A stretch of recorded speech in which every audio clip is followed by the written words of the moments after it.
Only 2 episodes ago, we took a look at a model from NG Models displaying the very last 747. Today, we are looking at the second to last 747 ever to be made, and this model is an attempt by Herpa Wings. So how have they done? Well, we will find out by taking a closer look, and we can do so thanks to the great prices of the FMB shop. Do check them out. There's a link in the video description below.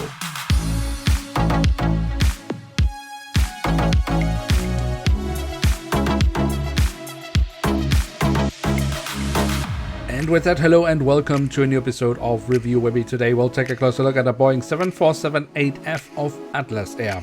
At the front of the box we have a cutout so we can get a glimpse of the aircraft model inside, and on top of the box we have the Kuehne+Nagel logo, and why that is, well, we will get into later in the video. On the back side of the box, well, it reveals this is a limited edition. That's the only thing of interest here in the back side of the box. Now, it's not news that I have for a very long time been critical of Herpa's box design, and I really haven't changed my mind. This does not in any way, shape or form reflect the premium model that we supposedly have inside. It doesn't protect my model. The one function that Herpa claims that it has, that you can see damages to the model before you buy it, well, only partially works. Overall, it is just a fail of a box design. Herpa, please change it. But enough said about the box for now. What is more important is, of course, what can the model actually offer collectors. So here she is, the Boeing 747-8F, the second to last ever to produce 747 in the standard livery of Atlas Air, however, with the addition of the Kuehne+Nagel sticker. And the reason why Kuehne+Nagel is represented on this aircraft is, of course, because Atlas Air is operating the aircraft on behalf of the German shipping company. And now that that detail is in order, let's see what Herpa has done with this freighter. Now, on the tail section, we do find the Atlas Air branding, and since Herpa doesn't add a whole lot of details to their models normally, we do need to mention all the details they do, which is why we are looking here at the horizontal stabilizer as well, where we have a little bit of detailing. On the fuselage, we then find the flag of the United States of America, the full registration code of the aircraft, and the aircraft type specification. And since this is a freighter, we do of course also have one of the main hatches here at the back section of the aircraft. And then we should also not forget to mention the detailing around the APU exhaust here towards the very tail of the aircraft. Now, if we move to the front of the aircraft, we can see across the fuselage the Kuehne+Nagel branding. And then we could of course have had quite a few details related to the aircraft, apart from the most basic ones like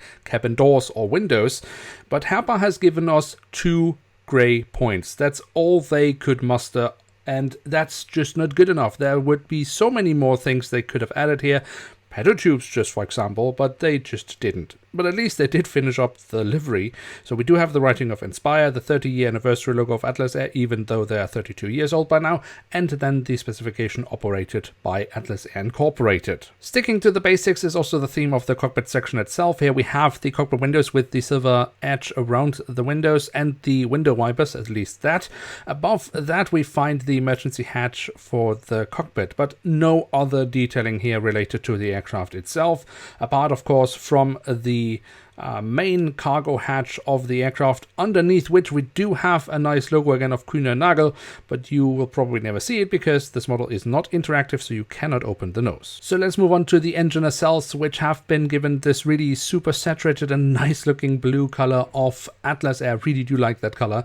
We have the silver leading edge and we have the safety markings printed on. Well done, Herpa. Although of course also here there could have been some other details, but at least we do have the basics by now. Then the physical detailing, I think that's even better with these engines, with the chevron nozzles, and of course, if we look from the front, the engine fan blades. So from the engines, we can move on to the wings, which we should definitely also take a closer look at, starting over the top side, where we have the different flaps, slats, and spoilers carved out fairly nicely, I would say. We have the marking as to where to walk on the wing. That's pretty decent overall.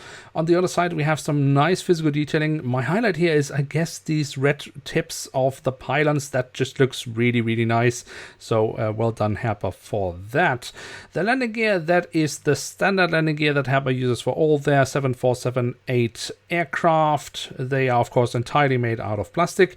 A noticeable difference to the 747-400, where they're using metal landing gear.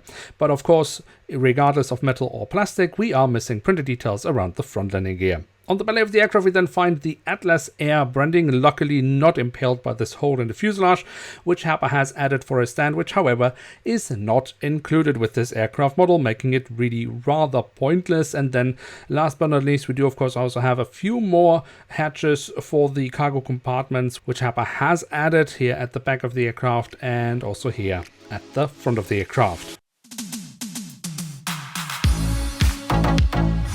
So there we have it, the Boeing 7478F of Atlas Air with the Kuehne+Nagel sticker from Herpa Wings in scale 1 to 500. And what can we say about this aircraft model? Look, I've had the model now for a little while and I really want to like the model.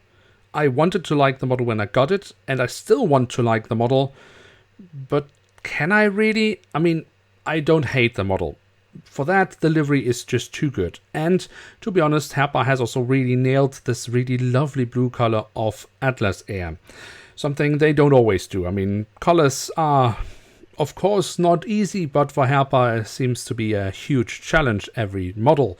But of course there are missing details. It's just a pain to look at so many details that they could have added and they haven't.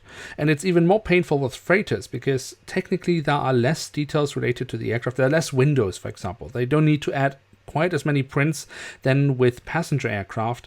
So there should be budget to add some of these other details that they usually leave out with the passenger aircraft, but they also leave them out with the freighter. So we have even less things related to the aircraft, and that's just not good enough, especially not with Herpa's current absurdly high prices. And look, I don't want to compare scale 400 with 500, there are obvious differences and that's a whole topic on its own, but we just have to go back 2 episodes and we can see an NG model of the almost exact same aircraft, except it doesn't sport the full Atlas Air livery, but it has a primer livery, and yet it has so many more details related to the aircraft in the print than what Herpa managed to do here with an aircraft with a full Atlas Air livery. So yeah, I wanted to like the aircraft model.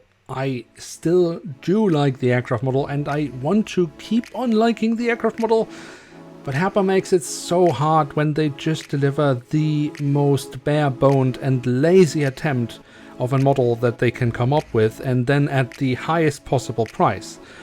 It just doesn't work. So on that note, we have reached the end of today's episode. If you have enjoyed this video, then feel free to leave a like. If you are new around here, why not hit subscribe? And with that, thanks so much for watching. Hope to see you soon again. I'm checking out and bye.